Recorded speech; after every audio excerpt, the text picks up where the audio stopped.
భారతదేశంలో మరి ఇంతకు ఏం జరుగుతోంది అని గనక చూస్తే 2 సార్లు పదవిలో ఉన్నటువంటి బీజేపీ పార్టీ మూడోసారి కూడా పదవిలోకి వచ్చే విధంగా ఈసారి 400కు పైగా ఎంపీ సీట్లు అని నినదిస్తూ ముందుకెళ్తోంది.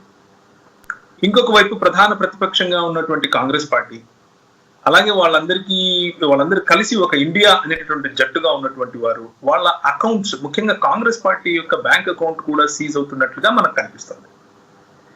ఒకవైపు రాహుల్ గాంధీ గారేమో పాదయాత్ర అంటున్నారు, భారత్ జోడో యాత్ర అంటున్నారు. మొదటి యాత్ర ముగిసింది. ఒకవైపు కర్ణాటక, ఇంకొక వైపు తెలంగాణలో చక్కగానే ప్రభుత్వం ఫామ్ చేశారు. ఇప్పుడు రెండవ యాత్ర కూడా ముగుస్తోంది. అందులో న్యాయం అంటున్నారు. న్యాయం ఎక్కడ ఎవరికి ఎంతగా ఇస్తున్నారో, ఎంతగా పంచిపెడుతున్నారో చూడాలి. ఆ ప్రశ్నలు మనం వేయాలి. అయితే ఈరోజు మనతో పాటు 100 రోజుల పాటు దళితుల కోసం పాదయాత్ర చేసి జంతర్ మంతర్ దగ్గర అరెస్ట్ అయ్యి దళిత క్రైస్తవుల హక్కుల కోసం గత 27 సంవత్సరాలుగా పోరాడుతూ ఉన్నటువంటి, ఆ పోరాటం కారణంగా కాంగ్రెస్ పార్టీలో నేషనల్ కోఆర్డినేటర్ గా, ముఖ్యంగా మైనారిటీ పక్షంగా నేషనల్ కోఆర్డినేటర్ గా ఎంపిక చేయబడినటువంటి మన తెలుగు వారైన గద్దపాటి విజయరాజు గారు మనతో పాటు ఉన్నారు. విజయరాజు గారు, స్వాగతం సార్. నమస్కారం. విజయరాజు గారు, సంతోషం ఈ రోజు మీతో కలవటం, మీతో మాట్లాడటం. ఈ ప్రోగ్రామ్ లో రక్షణ టీవీ పరిచర్యల ఈ ప్లాట్ఫామ్ లోనికి మిమ్మల్ని సాదరంగా ఆహ్వానిస్తున్నాను. Thank you sir. Thank you. Congress party కొద్ది రోజులు అంటే బీఆర్ఎస్ పార్టీ చేసినటువంటి రెండు సార్ల ఆధిపత్యం తర్వాత కాంగ్రెస్ పార్టీ తిరిగి ప్రభుత్వంలోనికి రావటం, ఆ ప్రభుత్వంలో మీరు కూడా దానికి సంబంధించినటువంటి ఆ పార్టీకి సంబంధించినటువంటి కీలకమైన పొజిషన్ లో మీరు ఉంటున్నందుకు మీకు శుభాకాంక్షలు తెలియజేస్తాను. అలాగే దళితుల పక్షంగా గత 27 సంవత్సరాలుగా మీరు చేస్తున్నటువంటి పోరాటాన్ని గుర్తిస్తూ మీకు కృతజ్ఞతలు తెలియజేస్తున్నాం. Thank you sir. Thank you sir. మరి విజయరాజు గారు, కొన్ని ఈరోజు హార్ట్ టు హార్ట్ అంటే కొంచెం సూటిగా కొన్ని ప్రశ్నలు మిమ్మల్ని అడగాలి అన్న ఉద్దేశంతోనే మిమ్మల్ని ఆహ్వానించాను. సూటిగా ప్రశ్నించాలి, అలాగే సూటిగా మీరు చెప్పేటటువంటి సమాధానాలకు క్రైస్తవ పక్షంగా, దళిత క్రైస్తవ పక్షంగా మీరు తీసుకుంటున్నటువంటి చర్యలు, మీరు చేస్తున్నటువంటి విధానాలు, మీ విధానాల్లో ఉన్నటువంటి లోతులు, మీ విధానాల ద్వారా ఏ విధంగా దళిత సమాజానికి, దళిత క్రైస్తవ సమాజానికి మేలు చేయాలనుకుంటున్నారు మీరు అన్న విషయంగా కొన్ని విషయాలు మీతో మాట్లాడాలి అన్నది ఈ రోజు ఉన్నటువంటి అజెండా. మరి దానికి ముందుగా, నా ప్రశ్నలు సంధించడానికి ముందుగా, మీరు ఈ పార్టీలో అనగా ముఖ్యంగా చాలా ఆంతరంగిక ప్రజాస్వామ్యం ఎక్కువగా ఉన్నటువంటి ఈ కాంగ్రెస్ పార్టీలో మీరు ఒక కీలకమైన స్థానంలోకి ఉండటానికి, తర్వాత దాని వెనక మీరు చేసినటువంటి కృషి మా ఆడియన్స్ కు తెలియటం కోసం ఒక 2 నిమిషాల్లో. నేను 1996వ సంవత్సరంలో జూన్ 20న all India Christian federation AICF అనేటువంటి సంస్థను స్థాపించాను. దాని యొక్క ముఖ్య ఉద్దేశం ఏంటంటే దళిత క్రైస్తవులకు SC హోదా కావాలనేటువంటి ఒక ముఖ్య ఉద్దేశంతో ఆల్ ఇండియా క్రిస్టియన్ ఫెడరేషన్ స్థాపించి గడిచిన 27 సంవత్సరాలుగా దళిత క్రైస్తవుల SC హోదా కొరకు ఉద్యమాలు నడుపుతూ ఉన్నాను. దాంట్లో భాగంగా ఆంధ్రప్రదేశ్ లో శ్రీకాకుళం జిల్లా ఇచ్చాపురం నుంచి 100 రోజుల దళిత క్రైస్తవ చైతన్య యాత్ర పేరుతో 7,200 కిలోమీటర్లు నేను యాత్ర చేయడం జరిగింది. అంతేకాకుండా ఢిల్లీలో చలో పార్లమెంట్ లాంటి కార్యక్రమాలు తీసుకొని అక్కడ పోలీసు లాఠీ చార్జీలో లాఠీ దెబ్బలు తిని అరెస్టులు అయినటువంటి సంఘటనలు కూడా ఉన్నవి. గల్లీ నుంచి ఢిల్లీ వరకు వేలాది కార్యక్రమాలు నిర్వహించి దళిత క్రైస్తవులలో ఒక సామాజిక పరమైనటువంటి, రాజకీయ పరమైనటువంటి అవగాహనను, చైతన్యాన్ని తీసుకొచ్చే దాని కొరకు ఎంతగానో గడిచిన కాలంగా కృషి చేస్తూ ఉన్నాము. అందులో భాగంగా మరి ఈ రోజుల్లో ఉన్నటువంటి పరిస్థితులు మనం చూస్తే, ఈ దేశం పరిస్థితులు గమనించినప్పుడు దళితులు కావచ్చు, మైనారిటీలు కావచ్చు, ఆదివాసీలు కావచ్చు, బడుగు బలహీన వర్గాలు కావచ్చు, పేదలు కావచ్చు, ఈ వర్గాలన్నిటికీ కూడా న్యాయం దొరకాలి, న్యాయం జరగాలి, మంచి జరగాలి అంటే ఈ దేశంలో కాంగ్రెస్ పార్టీ అనేటువంటిది అవసరం అనేటువంటి భావనతో కాంగ్రెస్ పార్టీ పెద్దల యొక్క పిలుపు మేరకు నేను కాంగ్రెస్ పార్టీలో మరి ఒక బాధ్యతలు తీసుకోవడానికి ముందుకు రావడం జరిగింది. మరి గౌరవనీయులు శ్రీ రాహుల్ గాంధీ గారు అయితేనేమి, మల్లికార్జున ఖార్గే గారు అయితేనేమి, అట్లాగే మా ప్రియతమ నాయకులు శ్రీ కొప్పుల రాజు గారు, అలాగే మరి మా యొక్క చైర్మన్ ఇమ్రాన్ ప్రతాప్ గారు వీళ్ళందరూ కూడా మరి ఆల్ ఇండియా స్థాయిలో ఆల్ ఇండియా కాంగ్రెస్ కమిటీలో నేషనల్ కోఆర్డినేటర్ గా మైనార్టీ డిపార్ట్మెంట్ లో మరి వారు నాకు అవకాశం కల్పించారు. దాంట్లో భాగంగా ఈ రోజు నేను ఆంధ్రప్రదేశ్ తెలంగాణ 2 రాష్ట్రాలు కూడా కాంగ్రెస్ పార్టీ మైనార్టీ విభాగాలను బలోపేతం చేసే దాని కొరకు నేను పనిచేస్తూ ఉన్నాను. సంతోషం సార్, సంతోషం. అయితే విజయరాజ్ గారు, ఇప్పుడు మైనారిటీలు అంటే కాంగ్రెస్ పార్టీ యొక్క దృక్పథంలో ఎవరండి? మైనారిటీలు అంటే ఇప్పుడు మత మైనారిటీలు ఉంటారు, భాషా మైనారిటీలు ఉంటారు, 2 రకాల మైనారిటీలు ఉంటారు. ఇప్పుడు కాశ్మీర్ వెళ్ళామనుకోండి, అక్కడ పండిట్లు మైనారిటీలుగా ఉంటారు. ఇప్పుడు పంజాబ్ వెళ్ళామనుకోండి, హిందువులు మైనారిటీలుగా ఉంటారు. మిగతా ఇక్కడ ఇలాంటి చోట్లకు వచ్చామనుకోండి, ఇప్పుడు ముస్లింస్ క్రైస్తవులు మైనారిటీలుగా ఉంటారు. భాషా మైనారిటీలు కూడా ఉంటారు. ఇప్పుడు తెలంగాణ హైదరాబాద్ లో తమిళులు ఉంటారు, మలయాళీలు ఉంటారు, వేరు భాషలు మాట్లాడే వాళ్ళు ఉంటారు. సో మత మైనారిటీలు, సో భాషా మైనారిటీలు ఉంటారు. So on a broader stroke, లేకపోతే ఒక పెద్ద విశాలమైన దృక్పథంలో తీసుకుంటే తెలుగు రాష్ట్రాల గురించి మాట్లాడుకుందాం కొద్దిసేపు, 1-2 నిమిషాలు. తెలుగు రాష్ట్రాల్లో మైనారిటీలుగా మీరు కాంగ్రెస్ పార్టీ వాళ్ళు ఎవరిని చూస్తారు? కాంగ్రెస్ పార్టీ మైనారిటీలుగా ఇక్కడ తెలుగు రాష్ట్రాల్లో మైనారిటీలు అన్నప్పుడు ముస్లింస్ ఉన్నారు, క్రైస్తవులు ఉన్నారు, బుద్ధిస్టులు ఉన్నారు, సిక్కులు ఉన్నారు, జైనులు ఉన్నారు, పార్సీలు ఉన్నారు. సో ఈ వర్గాలన్నీ కూడా మైనారిటీల కిందనే మత మైనారిటీలుగా ఉన్నారు. సో వారిని కాంగ్రెస్ పార్టీ గుర్తిస్తుంది. కాంగ్రెస్ పార్టీ గుర్తిస్తుంది అని మీరు చెప్తున్నారు, దానికి నేను కూడా సంతోషపడుతున్నాను, ఏకీపిస్తున్నాను. అయితే చిన్న ప్రశ్న సార్, ఇప్పుడు ఒక నెల రోజులు కూడా కాలేదు కాంగ్రెస్ పార్టీ తెలంగాణ ప్రాంతంలో తమ ప్రభుత్వాన్ని ఏర్పరచుకుని. ఒకవైపు ఏమో రాహుల్ గాంధీ గారు భారత్ జోడో అని 2వ యాత్ర కూడా చేసేశారు. అందులో న్యాయం గురించి ఎక్కువగా మాట్లాడుతున్నారు, సమన్యాయం అంటున్నారు, సమానత్వం అని అంటున్నారు.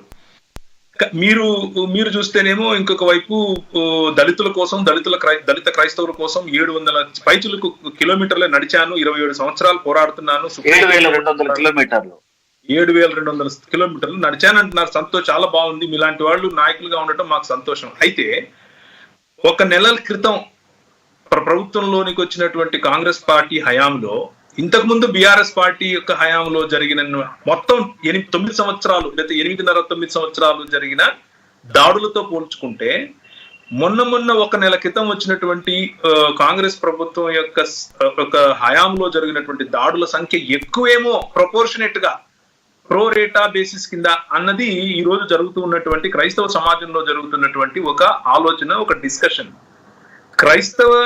క్రైస్తవులను మేము రక్షిస్తాం, క్రైస్తవులు మైనారిటీలు, క్రైస్తవులు మాకు చెందిన వాళ్ళు, మేము వేసిన ఓట్లు మీకు కావాలి, మా మద్దతు మీకు కావాలి, ఇస్తారు కూడా మా వాళ్ళు. ఎంతసేపు అన్నా హస్తం తిరుగుతారు. కానీ హస్తం పార్టీ మరి ఈ తెలంగాణ ప్రాంతంలో మా పైన, మా సంఘాల పైన, చర్చల పైన జరుగుతున్నటువంటి దాడులకు ఏం చేయాలనుకుంటున్నారు? ఎలా మీరు రక్షణ కల్పిస్తారు? అలాంటి ప్రణాళిక ఏమైనా ఉందా? తప్పకుండా అండి. కాంగ్రెస్ పార్టీ ఈ దేశంలో అన్ని వర్గాల ప్రజలను, వారి విశ్వాసాలను, వారి విధానాలను, సిద్ధాంతాలను గౌరవించే పార్టీ ఏదైనా ఉంది అంటే అది కేవలం కాంగ్రెస్ పార్టీ మాత్రమే. కాంగ్రెస్ పార్టీ అన్ని వర్గాల హక్కులను పరిరక్షిస్తూ ఉంది. మీరు ఎప్పుడైనా గుర్తుంచుకోండి, కాంగ్రెస్ పార్టీ అంటేనే సెక్యులర్ పార్టీ.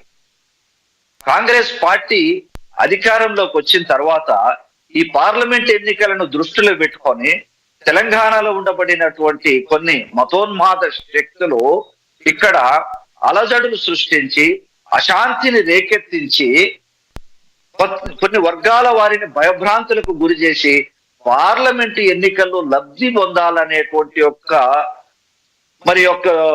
విధానాలతోటి వారు ఇక్కడ అలజడులు సృష్టిస్తూ ఉన్నారు. అయితే ఇక్కడ ఉన్నటువంటి తెలంగాణ రాష్ట్రంలో ఉన్నటువంటి గౌరవ ముఖ్యమంత్రి వర్యులు రేవంత్ రెడ్డి గారు ఈ మధ్య కాలంలోనే మరి క్రైస్తవ ప్రముఖులందరితో ఏర్పాటు చేసినటువంటి సమావేశంలో చాలా సుస్పష్టంగా వారు తెలియజేయడం జరిగింది. మైనారిటీలు, దళితులు, ఆదివాసీల హక్కులను పరిరక్షించే విషయంలో తెలంగాణలోని కాంగ్రెస్ ప్రభుత్వం కట్టుబడి ఉందని చెప్పేసి వారు స్పష్టంగా చెప్పారు. ఎవరి హక్కులకు భంగం జరిగినా వారి విషయంలో చట్టపరంగా చర్యలు తీసుకుంటామని వారికి తెలియజేయడం జరిగింది. సంతోషం. విజయరాజు గారు, మధ్యలో ఆపుతున్నాను అనుకోకండి దయచేసి. సూటిగా ప్రశ్న, ఇప్పుడు సూటిగా మాట్లాడుకుందాం. కాస్త కొన్ని విషయాలు మంచిగా దాన్ని ఏమంటారు ఉన్నట్టుగా మాట్లాడుకుందాం. ఇప్పుడు ఓన్లీ మాట్లాడతారా లేకపోతే ఏమైనా చేస్తారా? కాంగ్రెస్ పార్టీ చేతల పార్టీ, కాంగ్రెస్ ప్రభుత్వం చేతల ప్రభుత్వం. మాటలు ఎప్పుడూ చెప్పదు, చేతలు చేస్తుంది. అది చరిత్రలో నిరూపితమైనటువంటి పరిస్థితి. సార్ ఒక్క నిమిషం సార్, మీరేమన్నారు? మనకు ఎంపీ ఎలక్షన్స్ వస్తున్నాయి కాబట్టి మీరు తన్నించుకున్నా తన్నించుకోండి, అంతేకాని మీరేం చేయకండి, మేము ఏం చేయము అన్నదా మీరు ఇచ్చేటటువంటి సందేశం? కాదు. ఇక్కడ ఏంటంటే ఎవరైతే ఈ మతోన్మాద శక్తులు అలజడులు సృష్టిస్తూ ఉన్నారో నేను వారి లక్ష్యాన్ని చెప్తున్నాను. అంటే వారి యొక్క ఉద్దేశం ఏంటంటే ఒక సెక్యులర్ ప్రభుత్వం వచ్చింది, ఇక్కడ కాస్త అలజడులు సృష్టించి అశాంతిని రేకెత్తించి వారు పార్లమెంట్ ఎన్నికల్లో లబ్ధి పొందాలనేటువంటిది వారి యొక్క ఎజెండా. కానీ Congress party agenda, Congress party ఎప్పుడు ఎన్నికలను దృష్టిలో పెట్టుకోదు, ఓట్లను దృష్టిలో పెట్టుకోదు. అలా దృష్టిలో పెట్టుకుంటే ఇవాళ ఈ 10 ఏళ్ళు వారు ప్రతిపక్షంలో ఉండే పరిస్థితి కాదు. కాంగ్రెస్ పార్టీ ప్రజలకు మంచి జరగాలని కోరుకునేటువంటి పార్టీ, ఈ యొక్క బడుగు బలహీన వర్గాలకు మేలు జరగాలని కోరుకునేటువంటి పార్టీ. అప్పటికే మా ముఖ్యమంత్రి రేవంత్ రెడ్డి గారు చాలా స్పష్టంగా చెప్పారు, మైనారిటీల మీద కానీ ఇతర వర్గాల మీద కానీ ఎవరైనా సరే దాడులు చేసినట్లయితే చట్ట ప్రకారం వారిని శిక్షిస్తామని వారు తెలియజేయడం కూడా జరిగింది. ఆ దిశగా ప్రభుత్వము, పోలీసు యంత్రాంగం కూడా కృషి చేస్తూ ఉన్నారు. ఎక్కడైనా అలాంటి విషయాలు జరిగినప్పుడు పోలీసులు వెంటనే స్పందించేలాగున గౌరవ ముఖ్యమంత్రి గారు ఆదేశాలు కూడా జారీ చేయడం జరిగింది. సార్ ఆదేశాలు జారీ చేశారు, సంతోషం, అది ఎక్సలెంట్, చాలా బాగుంది. పేపర్లో కూడా వచ్చింది, మేము అరెస్టులు చేస్తామని వచ్చింది, అదంతా ఓకే. అది ప్రతి ప్రభుత్వం చెప్పేదే కదా. మీరు దానికి మించి ఏదైనా ఫర్ ఎగ్జాంపుల్ ఏదైనా ఉపద్రవం జరిగింది, ఏదైనా వరద వచ్చింది, ఏదైనా భూకంపం వచ్చింది, ఏదో సమస్య వచ్చినప్పుడు ఏం చేస్తారు? ఒక హెల్ప్ లైన్ సెల్ ఇస్తారు, కాల్ చేయండి, ఫలానా చోటికి కాల్ చేస్తే మీకు స్పందన దొరుకుతుంది. మామూలు పోలీస్ స్టేషన్ లో వాళ్ళకు ఎప్పటికే దాన్ని ఏమంటారు, వాటి చుట్టూ తిరగలేక వాటికి సమర్పించుకోలేక ప్రజలు ఏడుస్తున్నారు. అలాంటి సమయంలో క్రైస్తవులు తన్నించుకున్న వాళ్ళు మళ్ళీ వెళ్ళి సమర్పించుకోవాలంటే ఎక్కడవుతుంది సార్? మీలాంటి వాళ్ళు పెద్దలు తీసుకుని ఏదైనా ఒక స్పెషల్ సెల్ ఒకటి ఏర్పాటు చేసి స్పెషల్ నంబర్ ఒకటి ఇలాంటిదైనా చేయాలన్న ఉద్దేశం ఉందా? ఇది నా ప్రశ్న సార్. తప్పకుండా మీరు చెప్పినటువంటి విషయాలను గౌరవ ముఖ్యమంత్రి గారి దృష్టికి తీసుకువెళ్తాము. ఇప్పుడు ఎందుకంటే పోలీస్ వ్యవస్థ తెలంగాణ రాష్ట్రంలో చాలా పటిష్టంగా ఉంది. ఎక్కడ ఏ మూల ఏ సంఘటన జరిగినా వారికి స్పందించే గుణం ఉన్నది. అందులో ఇటువంటి మత సంబంధమైనటువంటి సున్నితమైనటువంటి వ్యవహారాలను తెలంగాణ పోలీస్ శాఖ అసలు సహించదు. తప్పనిసరిగా క్రైస్తవులకు ఎక్కడ ఏ విధమైనటువంటి సమస్య వచ్చినా కూడా ఆ సామాజిక వర్గం నుండి కాంగ్రెస్ ప్రతినిధిగా నేను కూడా ఉన్నాను. నా నెంబర్ కూడా క్రైస్తవ సమాజంలో అందరికీ అందుబాటులో ఉంది. ఎవరికైనా ఏదైనా సమస్య వస్తే వారు వెంటనే కూడా నన్ను కూడా సంప్రదిస్తూ ఉన్నారు. అక్కడ స్థానికంగా ఉన్నటువంటి వ్యక్తులతో మాట్లాడుతూ ఉన్నాము. అందరికీ కూడా అందుబాటులో ఉంటూ ఉన్నాము. క్రైస్తవుల విషయంలో, మైనారిటీల విషయంలో ఎప్పుడు కూడా కాంగ్రెస్ పార్టీ తప్పనిసరిగా వారికి న్యాయం చేసే దాని కొరకు సిద్ధంగా ఉంటుంది. ఇప్పుడు తెలుగు రాష్ట్రాల్లో క్రైస్తవ సమాజం ఒకవేళ చూసుకుంటే క్రైస్తవులన్నా దళితులన్నా ఆల్మోస్ట్ సినానిమస్ అండి. ఎవరు ఒప్పుకున్నా ఒప్పుకోకపోయినా 90-98% క్రైస్తవులు అందరూ దళితులే క్రైస్తవులే దళితులు. ఇది అందరూ సీఎంలు, అందరూ రాజకీయ పార్టీలు నమ్మేదే, విశ్వసించేదే, దాన్ని అలాగే మాట్లాడతారు. ఏదైనా పథకాలు తీసుకొచ్చినప్పుడు దాన్ని గుర్తుపెట్టుకునే పథకాలు చేస్తారు. కానీ మాకు దీన్ని గుర్తించమంటే మాత్రం అధికారికంగా గుర్తించరు. ఇప్పుడు ఇలా గుర్తించకుండా ఎన్నాళ్ళని కొన్ని కాంగ్రెస్ పార్టీకి ఉన్నటువంటి సిద్ధాంతం ఏంటో చెప్పండి. కాంగ్రెస్ పార్టీకి ఉన్నటువంటి స్టాండ్ ఏంటి ఈ విషయంలో? దళిత క్రైస్తవులను మీరు క్రైస్తవులుగా అలాగే దళితులుగా గుర్తిస్తారా? లేకపోతే అప్పుడెప్పుడో దాన్ని ఏమంటారు 1950 చిల్లరలో పక్కన పెట్టినటువంటి ఆ బిల్లును అలాగే పెట్టేసి స్పందించకుండా పొగబెడితే పోయేట్టుగా ఏదో మేనేజ్ చేసేస్తారా? లేదు, కాంగ్రెస్ పార్టీ దళిత క్రైస్తవులకు ఎస్సీ హోదా కల్పించాలనేటువంటి విధానంకి సంపూర్ణమైనటువంటి మద్దతు ఇస్తున్నటువంటి party Congress party. Congress party మీద దళిత క్రైస్తవులకు అందరికీ కూడా సంపూర్ణమైన విశ్వాసం ఉన్నది.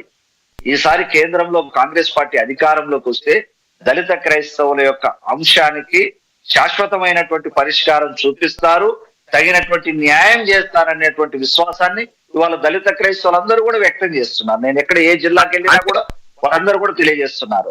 అంటే విజయరాజ్ గారు, క్రైస్తవులకు విశ్వాసం ఉంది అంటున్నారు కానీ మరి కాంగ్రెస్ పార్టీ ఆ మాట చెప్తుందా?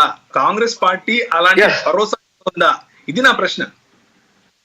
కాంగ్రెస్ పార్టీ ఇవాళ మా యొక్క పార్టీకి జాతీయ అధ్యక్షులు మల్లికార్జున ఖార్గే గారు ఒక దళిత సామాజిక వర్గం నుంచి ఉన్నారు. సో ఆయనకి ఈ సమస్య అంతా కూడా తెలుసు. తప్పనిసరిగా వారి సారథ్యంలో రేపు రాహుల్ గాంధీ గారి యొక్క సారథ్యంలో ఏర్పడబోయేటువంటి ప్రభుత్వంలో దళిత క్రైస్తవులకు ఎస్సీ హోదాకు సంబంధించినటువంటి అంశానికి శాశ్వతమైన పరిష్కారం లభించబోతుంది. కాంగ్రెస్ పార్టీ న్యాయం చేస్తుంది. చాలా కాన్ఫిడెంట్ గా రాహుల్ గాంధీ గారి ప్రభుత్వం రాబోతుంది అని చెప్తున్నారు. ఏంటది అంత కాన్ఫిడెన్స్ ఏంటి? ఇవాళ రాహుల్ గాంధీ గారు మొదటి విడత భారత్ జోడో యాత్ర చేపట్టినప్పుడు మీరు చూశారు, దేశంలో యువకులలో అనూహ్యమైనటువంటి స్పందన రావడం జరిగింది. దేశ యువత ఇవాళ చైతన్యవంతం అయ్యారు. ఆ తర్వాత జరిగినటువంటి ఎన్నికల్లో వివిధ రాష్ట్రాల్లో కాంగ్రెస్ పార్టీని ఆదరించడం కూడా మీరు చూశారు. ఆ తర్వాత మొన్నటికి మొన్న రాహుల్ గాంధీ గారు భారత్ జోడో న్యాయ యాత్ర చేపట్టారు. ఇవాళ దేశమంతా కూడా స్వాగతిస్తూ ఉంది. రాహుల్ గాంధీ గారి నాయకత్వాన్ని భారతదేశం కోరుకుంటుంది, ఈ దేశ యువత కోరుకుంటుంది. రాహుల్ గాంధీ ఈసారి ప్రధానమంత్రి అవ్వాలనేటువంటిది భారతదేశ ప్రజల కళ. సో కాబట్టి తప్పనిసరిగా ఈసారి జరుగుతున్నటువంటి ఎన్నికల్లో ఇండియా కూటమి విజయం సాధిస్తుంది, రాహుల్ గాంధీ ప్రధానమంత్రి అవుతారనేటువంటి ఒక ఆశాభావంతో ఈ దేశం ఎదురు చూస్తూ ఉంది.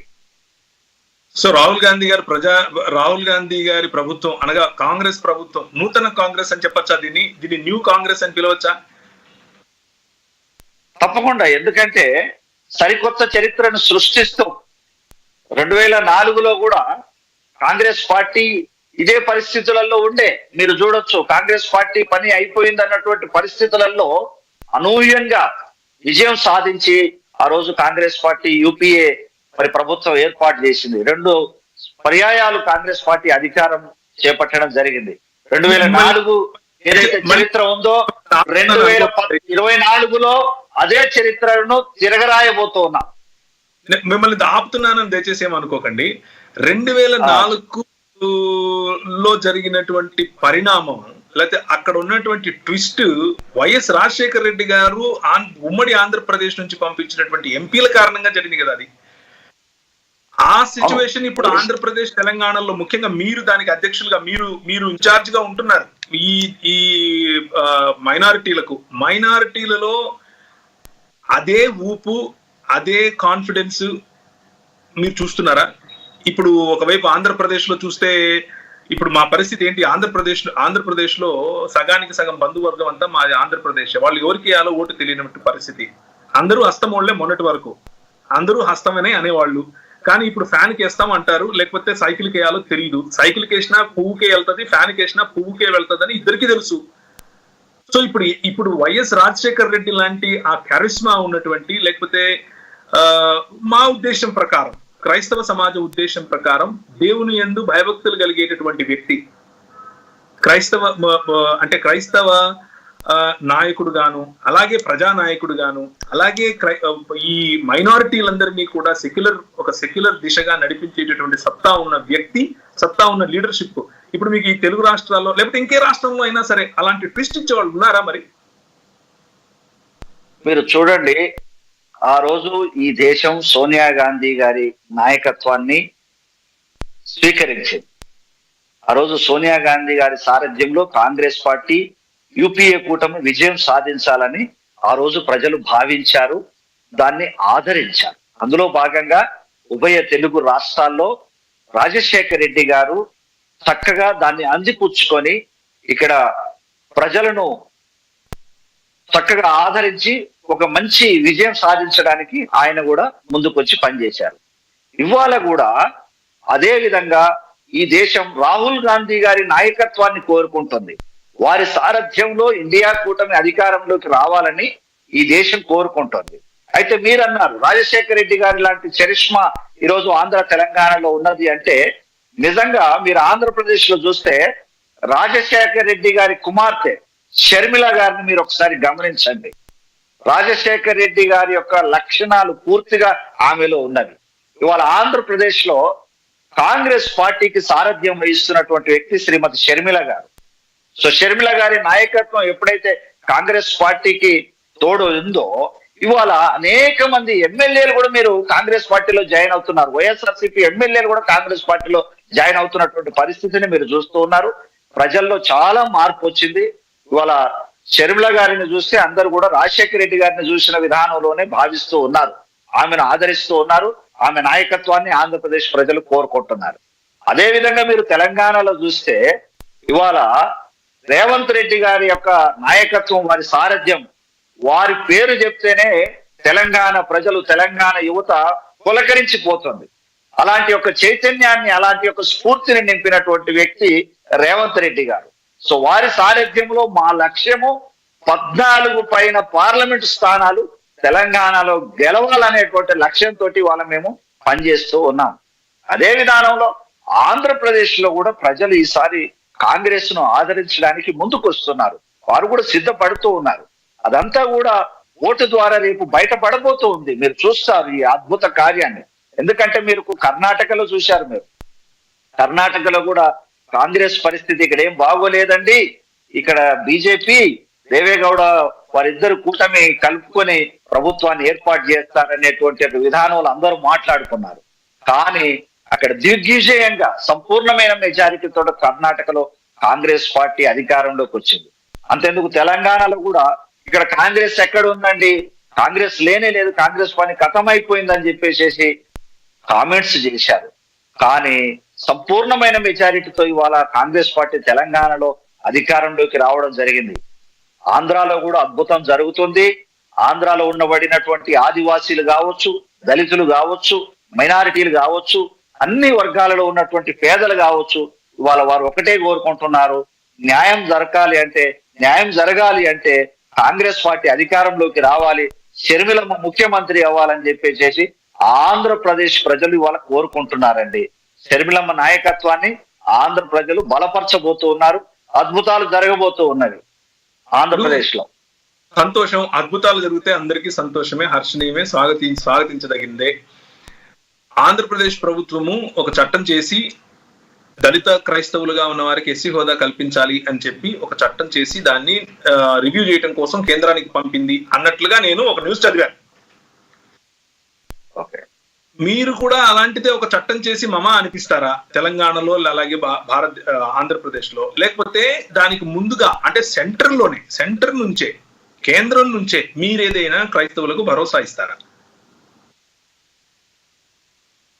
ఇవాళ ఆంధ్రప్రదేశ్ లో ఉండబడినటువంటి జగన్మోహన్ రెడ్డి గారు, వైఎస్ఆర్సీపీ ప్రభుత్వం అనేది ఆంధ్రప్రదేశ్ అసెంబ్లీలో, శాసనసభలో ఒక తీర్మానం చేశారు, రిజల్యూషన్ పాస్ చేసి కేంద్రానికి పంపించారు. ఈ యొక్క దళిత క్రైస్తవులకు ఎస్సీ హోదా కల్పించే అంశానికి మద్దతు తెలియజేస్తూ వారు పంపించడం జరిగింది. ఇదే విషయాన్ని రాజశేఖర రెడ్డి గారు కూడా ఉమ్మడి ఆంధ్రప్రదేశ్ లో చేయడం జరిగింది, రిజల్యూషన్ పాస్ చేయడం జరిగింది. సో ఇది రాష్ట్రంలోనే కాదు, దేశంలో జరగాల్సినటువంటిది కాబట్టి రేపు ఇండియా ప్రభుత్వం ఏర్పడిన తర్వాత ఇండియా కూటమి ద్వారా దళిత క్రైస్తవులకు న్యాయం దొరుకుతుంది. దళిత క్రైస్తవులు, నేను అదే చెప్తున్నాను, ఒక శాశ్వతమైనటువంటి పరిష్కారం చూపించబోతున్నాం దళిత క్రైస్తవులు. ఏంటి ఆ శాశ్వతమైన పరిష్కారం? అదే ఏదైతే రాష్ట్రపతి ఉత్తర్వు షెడ్యూల్డ్ కులంలో 1950లోని 3వ పేర ఉందో దాన్ని సవరించి దళిత క్రైస్తవులు కూడా ఎస్సీ హోదా కల్పించేటువంటి యొక్క విధానాన్ని రేపు ఇండియా కూటమి తప్పనిసరిగా చేస్తుంది అనేటువంటి దాని మీద మేము విశ్వాసంతో ఉన్నాము. అలాంటి ఆ స్టాండ్ తప్పకుండా కాంగ్రెస్ పార్టీ తీసుకుంటుంది అన్నది మీ నమ్మకమా? కాంగ్రెస్ పార్టీ ఎప్పుడు కూడా దళిత క్రైస్తవుల పక్షాన ఉంటుంది. వారికి న్యాయం చేసే పార్టీ ఏదైనా ఉంది ఈ దేశంలో అంటే అది కేవలం కాంగ్రెస్ పార్టీ మాత్రమే, మరెవరు కూడా చేయలేరు. దళిత క్రైస్తవులకు న్యాయం దొరకాలి అంటే తప్పనిసరిగా కాంగ్రెస్ పార్టీ అధికారంలోకి వస్తే అది సాధ్యం అవుతుంది. సంతోషం. అయితే మరి గత ప్రభుత్వం తెలంగాణలో గత ప్రభుత్వం ఉన్నప్పుడు కనీసం 50 మందికి 50 మంది విద్యార్థులకు వేరే దేశాలకు వెళ్ళి చదువుకునేందుకు అవకాశం కల్పించారు. అది ఎంతమందికి ఇచ్చారు, ఎంతమందికి ఇవ్వలేదు అన్న లెక్కలు నా దగ్గర లేవు. మామూలుగా వాళ్ళు ఇచ్చినటువంటి ఒక స్టేట్మెంట్ ఏదైతే ఉందో, అలాగే వాళ్ళు చేసినటువంటి ఈ వెసులుబాటు గురించి తెలుసుకుని చెప్తున్నాను. మీరు కూడా అలాగే ఒక స్టేట్మెంట్ ఇచ్చేసి మేము విదేశాలకు పంపించేస్తాం, మేము చదివించేస్తాం అని చెప్పి అనిపిస్తారా? లేకపోతే మీకు ఏదైనా ఒక స్పెసిఫిక్ నిర్దిష్టమైన ఒక ప్రణాళికతో, ఎందుకంటే మీరు దళిత క్రైస్తవ సామాజిక వర్గం నుంచి వచ్చానని చెప్తున్నారు. అలాగే క్రైస్తవులకు, ముఖ్యంగా మైనారిటీలు అందరికీ, క్రైస్తవులకు మాత్రమే కాదు మైనారిటీలందరికీ కూడా నేను కాంగ్రెస్ పార్టీలో అని చెప్తున్నారు. సో క్రైస్తవ పిల్లలకు చదువుకోవాలనుకుంటున్న వాళ్ళకు ఇలాంటి ఏమైనా స్కీమ్ చేసే అవకాశం ఏమైనా ఉందంటారా? ఇప్పుడు విదేశీ విద్యా పథకం ద్వారా, అంటే ఇవాళ కొత్తగా ప్రభుత్వం ఏర్పడింది, కనీసం ఒక 2.5 నెలలు 3 నెలలు అవుతుంది అనుకుందాం. మనం కాంగ్రెస్ పార్టీ తెలంగాణలో అధికారంలోకి వచ్చి 3 నెలలు అవుతుంది. సో ముఖ్యమంత్రి గారు అన్ని వర్గాల సంక్షేమం కొరకు, అన్ని వర్గాల అభివృద్ధి కొరకు వారు తప్పనిసరిగా అందరికీ న్యాయం చేయాలనేటువంటి లక్ష్యం కలిగి ఉన్నారు. అందులో భాగంగా ఇప్పుడు క్రిస్టియన్ మైనారిటీ ఫైనాన్స్ కార్పొరేషన్ ను బలోపేతం చేయడానికి కావలసినటువంటి బడ్జెట్ ను కూడా రిలీజ్ చేయమని చెప్పేసి మేము వారిని కోరబోతూ ఉన్నాము. త్వరలోనే సీఎం గారిని కూడా కలిసి ఈ విషయంలో ఒక రిప్రజెంటేషన్ ఇచ్చి కావలసినటువంటి బడ్జెట్ ను క్రిస్టియన్ ఫైనాన్స్ కార్పొరేషన్ కు రిలీజ్ చేసే దాని కొరకు కూడా మేము ముఖ్యమంత్రి గారు చెప్తాము. వారు కూడా దళిత క్రైస్తవుల సమస్యలు తెలిసిన వ్యక్తి. సో తప్పనిసరిగా వారు కావలసినటువంటి బడ్జెట్ ను రిలీజ్ చేస్తారు. ఇప్పుడు క్రిస్టియన్ మైనారిటీ ఫైనాన్స్ కార్పొరేషన్ వారికి వెళ్ళి క్రైస్తవులు అర్జీ పెట్టుకోవాలి. అర్జీ పెట్టుకుంటే వాళ్లకు నిధులు కేటాయిస్తారు, అంతేనా మీరు అనేది? వీళ్ళని పెట్టమనట్లేదు. ఆ పార్టీలో ఉన్నటువంటి క్రైస్తవ సామాజిక వర్గం నాయకులుగా ఆ పని మేం చేస్తామంటున్నాం. మేము ముఖ్యమంత్రి గారిని కలిసి మాట్లాడుకొని ఏదైతే ప్రజల నుంచి మాకు వస్తున్నటువంటి విజ్ఞప్తులు ఉన్నావో వాటిని తప్పనిసరిగా మేము పార్టీ ప్రతినిధులుగా ఉన్నాము, ఇటు ఈ సామాజిక వర్గం ప్రతినిధులుగా ఉన్నాం గనక ముఖ్యమంత్రి గారు ఎక్స్పెక్ట్ చేయొచ్చు ఇలాంటివన్నీ చేస్తాం. ఇప్పుడు ఎన్నికల కోడ్ ఉంది, ఇప్పుడు ఈ 2 నెలన్నర ఎలక్షన్ కోడ్ ఉంది కాబట్టి పార్లమెంట్ ఎలక్షన్స్ తర్వాత తప్పనిసరిగా దీని మీద మేము ముఖ్యమంత్రి గారిని కలిసి, అంటే నేను ఈలోపే సీఎం గారిని కలిసి ఈ విషయాలన్నీ కూడా నేను మాట్లాడబోతూ ఉన్నాను.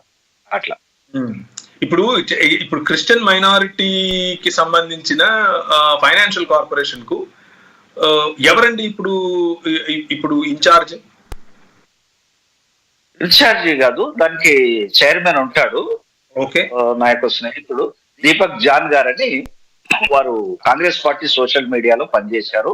సో వారిని ఈరోజు కాంగ్రెస్ పార్టీ వారిని సేవలను గుర్తించి క్రిస్టియన్ మైనారిటీ ఫైనాన్స్ కార్పొరేషన్ కు చైర్మన్ గా గౌరవ ముఖ్యమంత్రి గారు నియమించారు. సంతోషం. అది మేము కూడా గమనించాము. నేను కావాలని ఆ ప్రశ్న అడిగాను మిమ్మల్ని, దయచేసి మీరు ఏమనుకోకూడదు.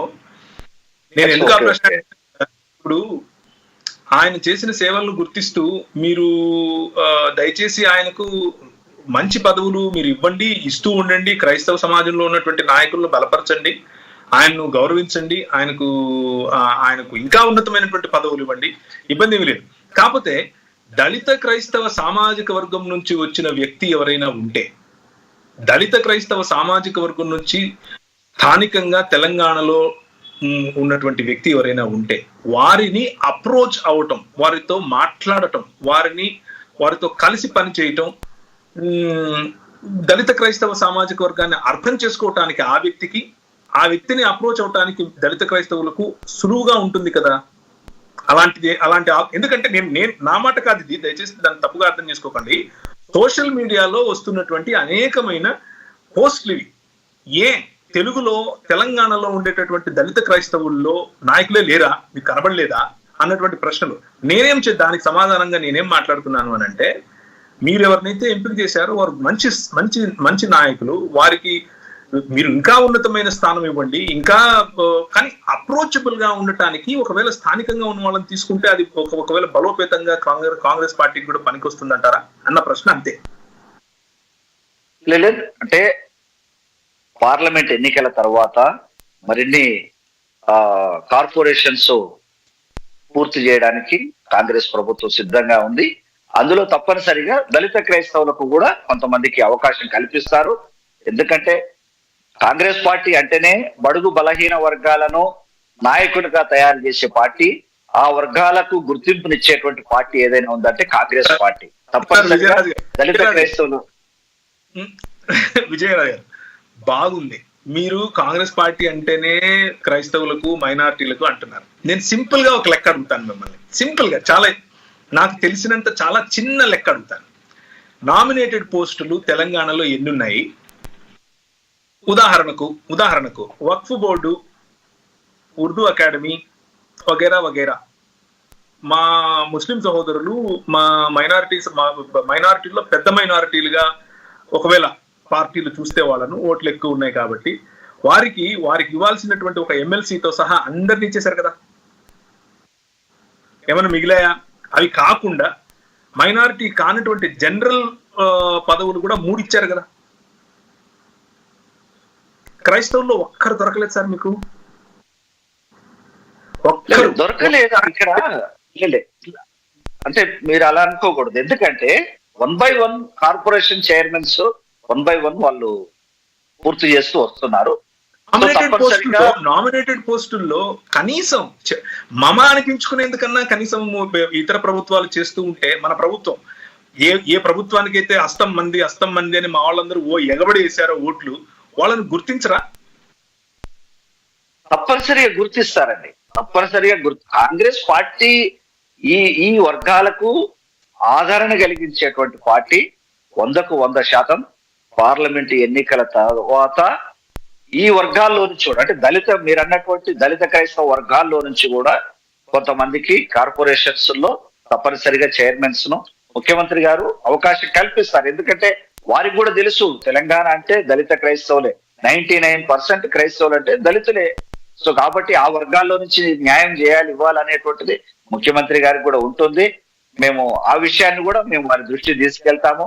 తప్పనిసరిగా మీరన్నటువంటి విధానంలోనే పార్లమెంట్ ఎన్నికల తర్వాత మరికొంతమందికి అవకాశాలు వస్తవి, ఈ సామాజిక వర్గానికి కూడా గుర్తింపు లభిస్తుంది అనేటువంటి నమ్మకం అయితే నాకున్నది.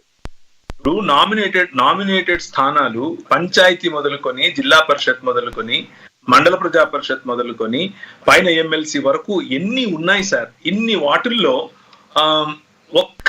ఒక్క పోస్ట్ అంటే ఒక్కటి కూడా క్రైస్తవులకు ఇంకా రాలేదు, ఇంకా ఇవ్వలేదు అని అంటే ఇది కేవలం జాప్యము, తప్పకుండా మనకు వస్తుంది అని మీరు అంటున్నారు. బాగుంది. ఇది కేవలం జాప్యమా లేకపోతే కావాలని పట్టించుకోకపోవటమా అన్న ప్రశ్న సమాజంలో ఉంది. అందుకని మీ దృష్టికి తెస్తున్నా. పట్టించుకోవడం అనేది ఎప్పుడు అట్లా జరగదు, అలా ఉండదు. ఎందుకంటే ముఖ్యమంత్రి గారికి అన్ని తెలుసు, ఆయన చూస్తున్నారు కదా రేవంత్ రెడ్డి గారు. సంవత్సరాల క్రిస్మస్ చేసుకున్నప్పుడు మన గాంధీ భవన్ లో రేవంత్ రెడ్డి గారు ఉన్నారు. అప్పుడు నేనే స్పీకర్, నేను ఆయనతో ఆయన కలిశాను, ఆయన చూశాను. అదంతా ఓకే. మనిషిగా ఒక వ్యక్తిగా, కరిష్మా ఉన్న వ్యక్తిగా, కష్టపడేవాడిగా, కొట్లాడేవాడిగా అంతా ఓకే. కానీ మా సమాజం గురించి నేను మాట్లాడుతున్నాను. ఇప్పుడు దళిత క్రైస్తవులకు తప్పనిసరిగా న్యాయం దొరుకుతుంది. పార్లమెంట్ ఎన్నికల తర్వాత మరికొంతమందికి అవకాశం వస్తుంది. ఆ విషయాన్ని కూడా మేము ముఖ్యమంత్రి గారి దృష్టికి తీసుకొని వెళ్తాము. సో పార్లమెంట్ ఎన్నికల తర్వాత కొన్ని నామినేటెడ్ పోస్టులు ఏవైతే ఉన్నాయో చైర్మన్స్, వాటిని పూర్తి చేసేటప్పుడు దళిత క్రైస్తవులకు కూడా అవకాశం వచ్చేలాగా మేము కాంగ్రెస్ పెద్దలతో మాట్లాడతాము. కాంగ్రెస్ పార్టీ వాళ్ళు ముద్రించిన ఒకనొక బ్రోషర్, దాన్ని ఏమంటారు, ఆల్ ఇండియా క్రిస్టియన్ కౌన్సిల్ లాంటి ఒక బ్రోషర్ లో నేను ఒక మాట చూశాను. తిరగబడుతూ క్రైస్తవ సమాజం అడగదు, క్రైస్తవ సమాజం పట్టించుకోదు, వాళ్ళకి ఇస్తే ఎంత, ఇకపోతే ఎంత, 60 రూపాయలకు 2 చీరలు వస్తాయి, ఆ చీరలు ఇస్తే క్రిస్మస్ రోజు హ్యాపీ క్రిస్మస్ అని కేక్ తిని వెళ్ళిపోతారు. ఇదేనా మీ దృక్పథం కూడా? లేదండి. ఇప్పుడు ఏదైతే క్రైస్తవ విద్యార్థులకు ప్రత్యేక గురుకులాలు ఉండాలి అనేటువంటిది ఒక ప్రపోజల్ ఉన్నది.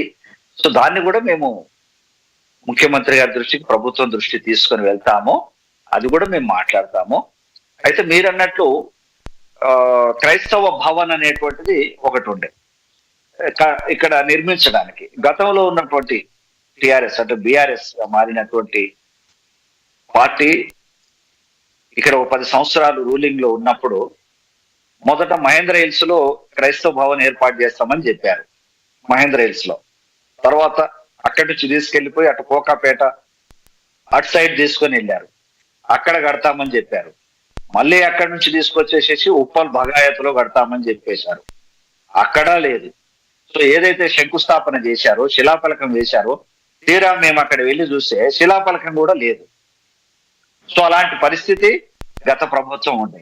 కాంగ్రెస్ ప్రభుత్వం అలాంటి పరిస్థితి ఎప్పుడు జరగదు. తప్పనిసరిగా పార్లమెంట్ ఎన్నికల తర్వాత మేమందరం కూడా, ఎవరైతే క్రైస్తవ నాయకులుగా ఉన్నామో అందరం కూడా ముఖ్యమంత్రి గారిని కలిసి ప్రభుత్వం దృష్టి తీసుకొని వెళ్ళి క్రైస్తవ భవన్ నిర్మాణం కొరకు తప్పనిసరిగా ఆ దిశగా మేము అడుగులు వేస్తాము.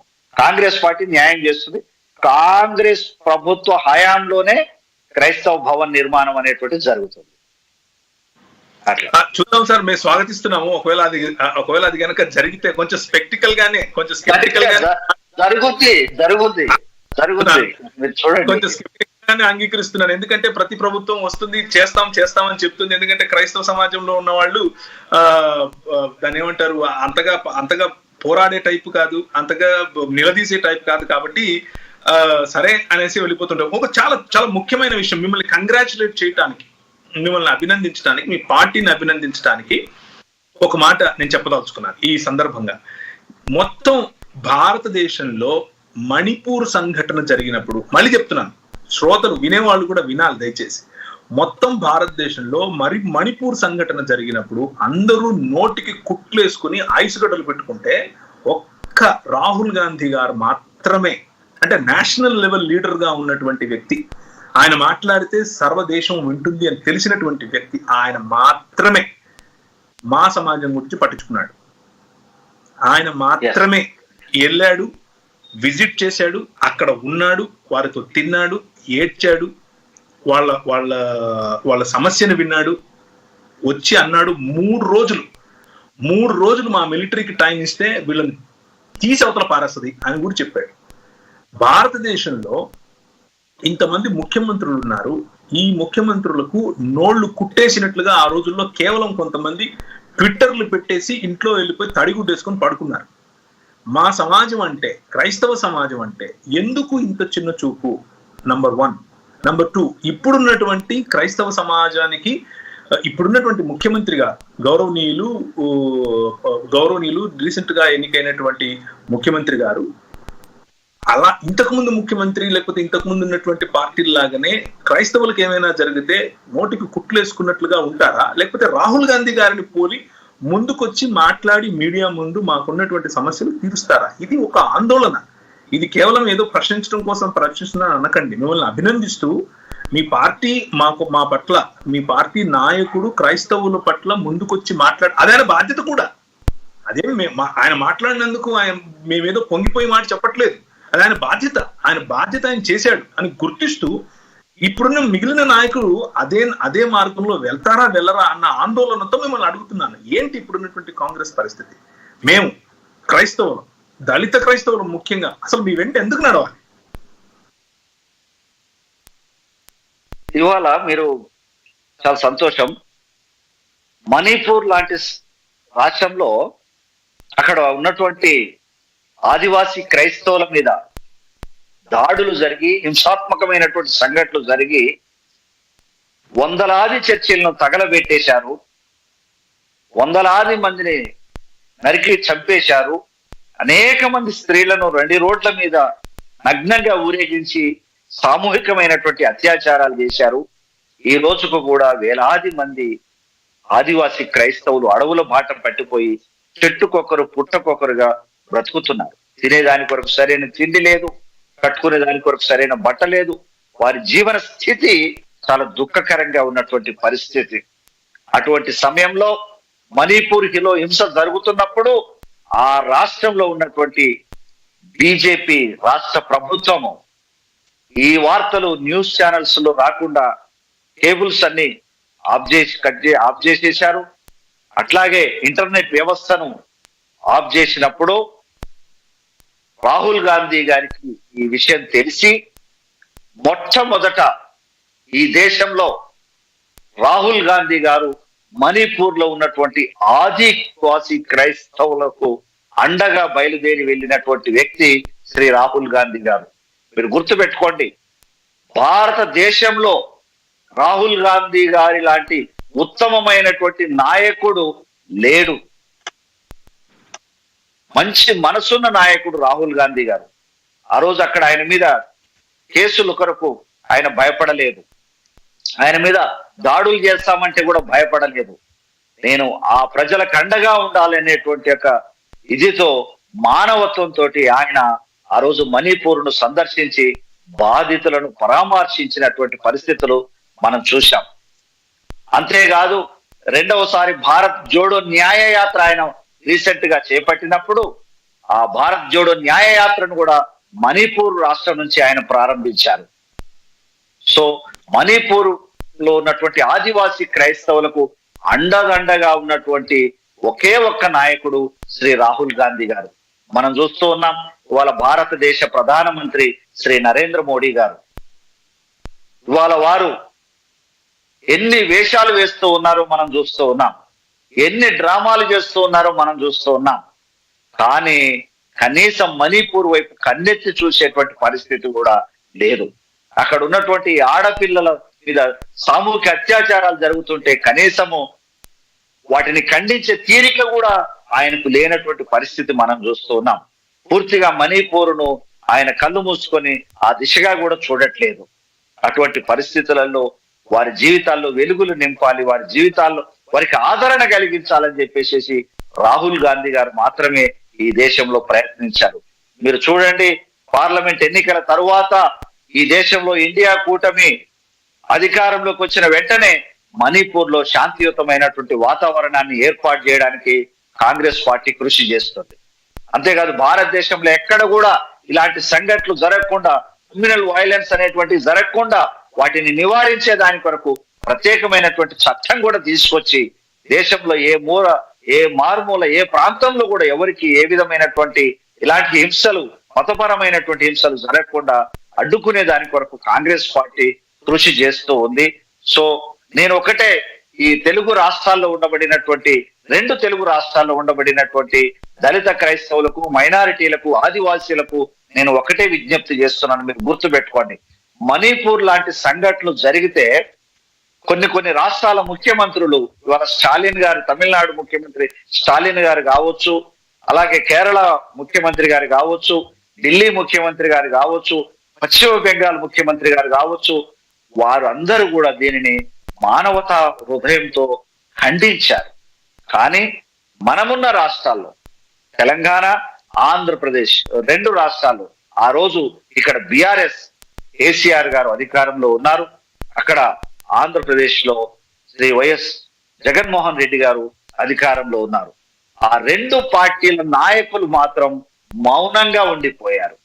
ఒక్క మాట కూడా మాట్లాడలేదు, ఖండించలేదు. దాని మీద కనీసం ఆ బిడ్డలకు అయ్యో అనేటువంటి మాట కూడా వారి నోటి వెంట రాలేదు.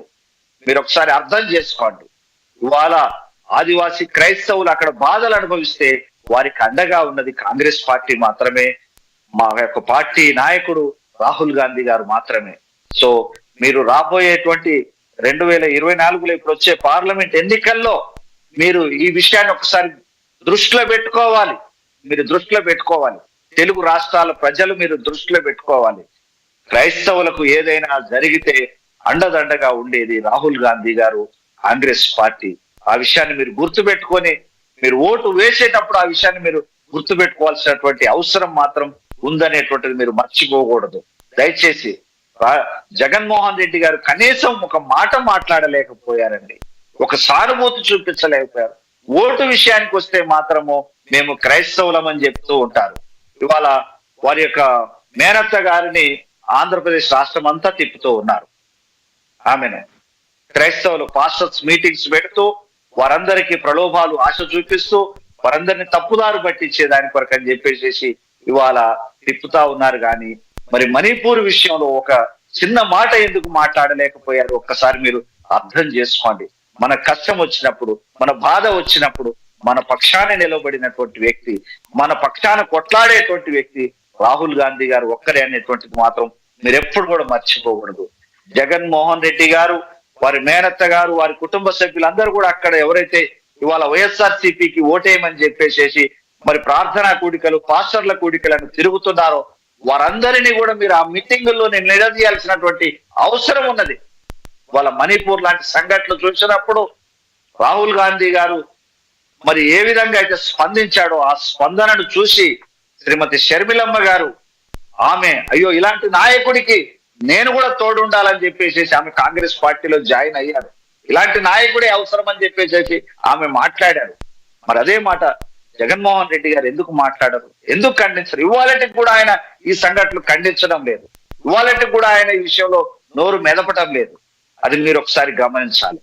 ఇక్కడ తెలంగాణలో కూడా మరి కేసీఆర్ గారు ఎన్నో విషయాల మీద ప్రెస్ మీట్లు పెడతా ఉంటారు, అనర్గళంగా మాట్లాడుతూ ఉంటారు. కానీ అన్ని సందర్భాల్లో అన్ని సార్లు ఆయన ప్రెస్ మీట్లు పెట్టినా కూడా ఒక్క చోట కూడా ఆయన మణిపూర్ సంఘటన ఖండించలేకపోయారు. అది చాలా బాధాకరమైనటువంటి విషయం. సో కనుక ఈ రెండు రాష్ట్రాలలో ఉన్నటువంటి ఏదైతే అటు వైఎస్ఆర్సీపీ కావచ్చు, ఇక్కడ ఉన్నటువంటి బీఆర్ఎస్ వాళ్ళు కావచ్చు, మరి మన ఓటు జాగ్రత్తగా కాంగ్రెస్ పార్టీకి వేయకపోతే మాత్రం నష్టపోయేది దళిత క్రైస్తవులు, ఆదివాసీ క్రైస్తవులు అనేటువంటి విషయాన్ని మీరు గుర్తుపెట్టుకోవాల్సినటువంటి అవసరం ఎంతో ఉంది. దయచేసి ఓటు ఆలోచన చేసి వేయండి మీరు. సరే సార్, సంతోషం. రాహుల్ గాంధీ గారు నిజంగానే మంచి నాయకులుగా క్రైస్తవుల పక్షంగా ముందుకెళ్లి మణిపూర్ లో మాట్లాడినట్లుగా మేము గుర్తిస్తున్నాం. కాకపోతే అంటే ప్రజలు తప్పుగా అర్థం చేసుకోకుండా ఈ ప్రోగ్రామ్ కు ఉన్నటువంటి ప్రధాన లక్ష్యం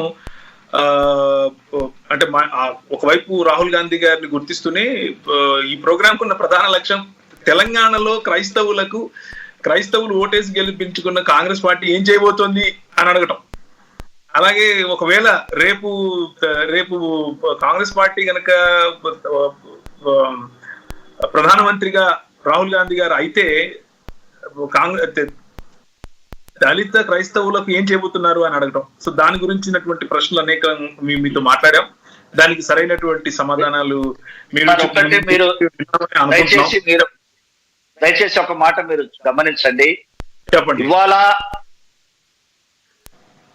ఈ దేశ ప్రజలు ఆలోచన చేయాల్సింది ఏంటంటే రాహుల్ గాంధీ గారి నాయకత్వాన్ని ఎందుకు బలపరచాలి, కాంగ్రెస్ పార్టీకి ఎందుకు ఓటేయాలంటే మొట్టమొదట ఈ దేశంలో రాజ్యాంగాన్ని పరిరక్షించాలంటే, రాజ్యాంగాన్ని కాపాడాలంటే, అంటే ఏ రాజ్యాంగం మీద ఈ వ్యవస్థ మొత్తం నడుస్తూ ఉందో, ఏ రాజ్యాంగం మీద ఈ భారత వ్యవస్థ నడుస్తూ ఉందో అదే రాజ్యాంగాన్ని లేకుండా చేయాలని కుట్ర చేస్తున్నారు ఇవాళ బీజేపీ పార్టీ వాళ్ళు. ఆ రాజ్యాంగాన్ని పరిరక్షణ జరగాలి అంటే కాంగ్రెస్ పార్టీ అవసరం ఉంది, రాహుల్ గాంధీ గారు అవసరం ఉన్నారు. అంతేకాదు ఇవాళ ఎస్సీ ఎస్టీ వర్గాల హక్కులు చట్టాలు ఏవైతే ఉన్నావో వాటిని కూడా తీసివేసి ఇవాళ ఎస్సీ ఎస్టీలను అనగదొక్కాలని చూస్తుంది ఈ బీజేపీ పార్టీ. ఎస్సీ ఎస్టీలకు ఉన్న ప్రత్యేకమైనటువంటి చట్టాలను, హక్కులను తొలగించాలని చూస్తూ ఉన్నారు. సో ఎస్సీ ఎస్టీ హక్కులు పరిరక్షించబడాలి అంటే కాంగ్రెస్ పార్టీ రావాల్సినటువంటి అవసరం ఉన్నది. అంతేకాదు కాంగ్రెస్ పార్టీ రేపు అధికారంలోకి వస్తే కమ్యూనల్ వైలెన్స్ ఏదైతే జరుగుతుందో దాని మీద కూడా ప్రత్యేకమైనటువంటి చట్టాలు తీసుకొచ్చి ఈ ప్రజలకు మేలు చేసే దాని కొరకు కాంగ్రెస్ పార్టీ ఉంది. ఈ దేశంలో ఉన్నటువంటి ప్రజలందరూ కూడా ఒకప్పుడు అన్న, తమ్మి, చెల్లి, అక్క, బావ, మామ అని పిలుచుకున్నటువంటి పరిస్థితులు ఉండేనండి. ఒకరింటి పక్కన ఒకరు ఉన్నటువంటి వ్యక్తులు కులాలు చూడలేదు, మతాలు చూడలేదు, అందరూ కలిసి ఉన్నటువంటి భారతదేశం మనది. అలాంటి భారతదేశాన్ని వాళ్ళ కులాలుగా, మతాలుగా, ప్రాంతాలుగా విడదీసి పాలిస్తూ ఉన్నారు. సో ఇలాంటి పరిస్థితి నుంచి బయటపడేదానికని రాహుల్ గాంధీ గారు భారత్ జోడో న్యాయయాత్ర చేశారు. ఆయన అందరికీ సమానంగా న్యాయం దొరకాలి అని జస్టిస్ అండ్ యూనిటీ అనేటువంటి ఒక విధానంతో రాహుల్ గాంధీ గారు భారత్ జోడో న్యాయయాత్ర చేశారు. మీరు చూశారు, దానికి కూడా ఎన్ని ఆటంకాలు కలిగించారు. సో కనుక ప్రజలు ఒకసారి ఆలోచన చేయాలి. కాంగ్రెస్ పార్టీ ఈ దేశంలో అందరినీ కాపాడుతుంది, అందరినీ సంరక్షిస్తుంది. సో అందరం ఒక్కటే అనేటువంటి నినాదంతో కాంగ్రెస్ పార్టీ ఉంటుంది కనుక దాన్ని ఆదరించాలి. ముఖ్యంగా నా రిక్వెస్ట్, మరి ఉభయ తెలుగు రాష్ట్రాల్లో ఉండబడినటువంటి మరి ఏదైతే చర్చి పాస్టర్స్ ఉన్నారో, సువార్థికులు ఉన్నారో, మీరు ఒకసారి ఆలోచన చేయాల్సినటువంటి అవసరం ఉంది. మీరు సరిగ్గా అర్థం చేసుకుని పరిస్థితులను ప్రజలకు అర్థం చేయించగలిగితే రేపు భారతదేశంలో సెక్యులర్ ప్రభుత్వం ఏర్పడుతుంది, అందరూ సురక్షితంగా సుభిక్షంగా ఉంటారు. సో మీరు ఆలోచన చేసుకోవాల్సినటువంటి అవసరం ఉంది. అది thank you very much Vijayaraj గారు. సో గద్దపాటి విజయరాజ్ గారు ఈరోజు మనతో వారి అమూల్యమైన సమయాన్ని కేటాయించారు. దాంతో పాటుగా క్రైస్తవ సమాజానికి జరగబోయేటటువంటి మంచి, ఒకవేళ రాహుల్ గాంధీ గారు ఆయన నాయకత్వాన్ని కనుక బలపరిస్తే ఆయన ద్వారా భారతదేశంలో దళిత క్రైస్తవులకు ఎస్సీ హోదా తప్పకుండా కల్పించి తీరతాము అన్నటువంటి వాగ్దానం ఈ రక్షణ టీవీ పరిచయాల ఈ ప్లాట్ఫామ్ గుండా తెలుగు క్రైస్తవ జనాంగానికి ఆయన ఇస్తున్నట్లుగా మనకు వినిపిస్తోంది, కనిపిస్తోంది. అలాగే రాజ్యాంగాన్ని పరిరక్షించుకోవాలంటే, సెక్యులర్ గా ఈ భారతదేశం ఉండాలి అని అంటే మా పార్టీని బలపరచండి అని కూడా ఆయన అడుగుతున్నట్లు మనకు కనిపిస్తుంది. ఇంకొంతమంది నాయకులతో, ఇంకొన్ని పార్టీలకు సంబంధించిన ప్రతినిధులతో మళ్ళీ ఒకసారి ఇంకొక చర్చా కార్యక్రమాన్ని జరిపించడానికి ప్రయత్నం చేస్తాము. అంతవరకు ప్రార్థించండి, చూస్తూ ఉండండి, అనేకులకు ఈ వీడియోని షేర్ చేయండి. మనం కలిసి ఉండి మన కోసం ఎవరైతే నిలబడ్డారో అలాంటి వారిని మనం బలపరుచుకుందాం. క్రైస్తవ సమాజంగా మనము ఎప్పుడైతే నినదిస్తామో, ఎప్పుడైతే కలిసి ముందుకెళ్తామో, ఎప్పుడైతే ఐక్యమత్యంతో ముందుకెళ్తామో అప్పుడే మన సమాజానికి ఒక గుర్తింపు, అలాగే సమాజానికి కావాల్సిన, సమాజంలో అనేక మంది బిడ్డలకు కావాల్సినటువంటి వనరులు దొరికే అవకాశం ఉంది. కాబట్టి ఐక్యత మనం మర్చిపోకూడదు. అలాగే ఈ సాయంకాలం మనతో పాటు సమయాన్ని కేటాయించిన గద్దపాటి విజయరాజ్ గారికి మరొకసారి కృతజ్ఞతలు తెలియజేస్తాను. Thank you very much sir, మీరు మా ప్రోగ్రామ్ లోకి వచ్చినందుకు. మరొక ప్రోగ్రామ్ లో తప్పకుండా మిమ్మల్ని ఇన్వైట్ చేసి ఒకవేళ ఇంకొంచెం డిస్కషన్ ఏదైనా చేసే అవకాశం ఉంటే చేద్దాము. అంతవరకు మీరు మాకు సమయం కేటాయించినందుకు మీకు కృతజ్ఞతలు తెలియజేస్తున్నాము. Thank you very much. ఇంకొక కార్యక్రమంతో మళ్ళీ ఇంకొక డిస్కషన్ తో మేము ముందుంటాం. అంతవరకు ప్రార్థించండి. అలాగే మీ అమూల్యమైనటువంటి సహాయ సహకారాలను రక్షణ టీవీ పరిచర్ల యొక్క బృందానికి అందింది. Thank you very much.